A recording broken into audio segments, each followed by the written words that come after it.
The United States Air Force, in discharging its responsibility for the aerospace defense of the nation, is called upon to investigate reports of unidentified flying objects.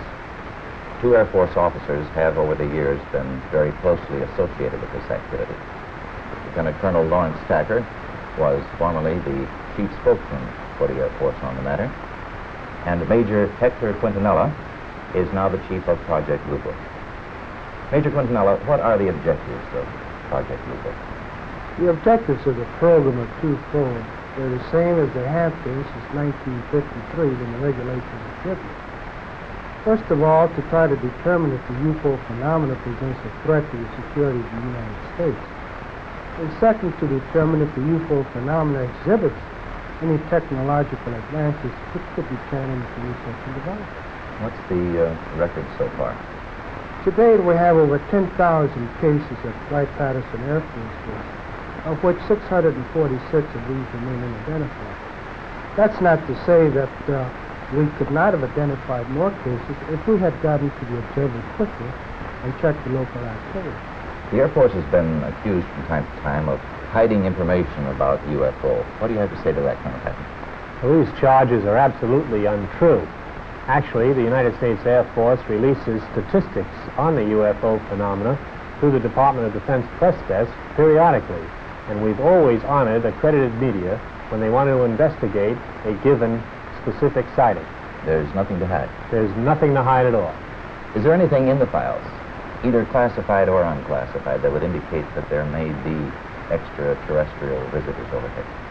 First of all, the project is completely unclassified. And there is nothing in the records which would indicate that we have been visited by any advanced civilization. How does the Air Force look upon people who make reports of UFO? Do they look on them as qualified observers? Yes, they do look on them as qualified observers.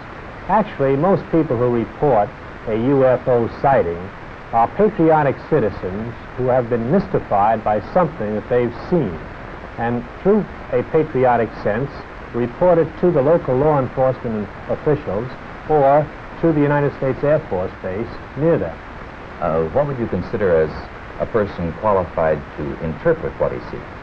Well, I consider astronomers genuinely expert in their field.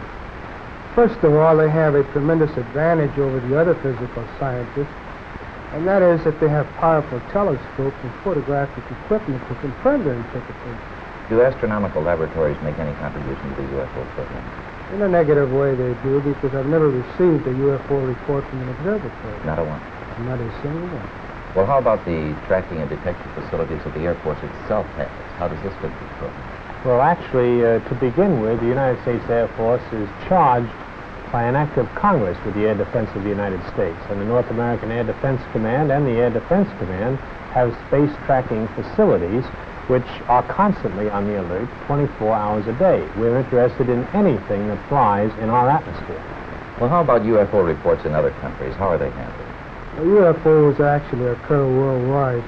However, the United States is the only country in the world that places as much emphasis on the phenomenon.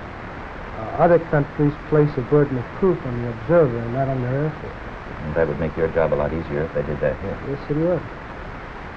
Thank you, Colonel Thacker, Major Quintanilla.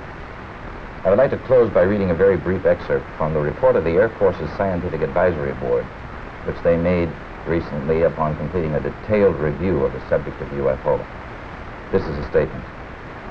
The committee concluded that in the 19 years since the first UFO was sighted, there has been no evidence that unidentified flying objects are a threat to our national security.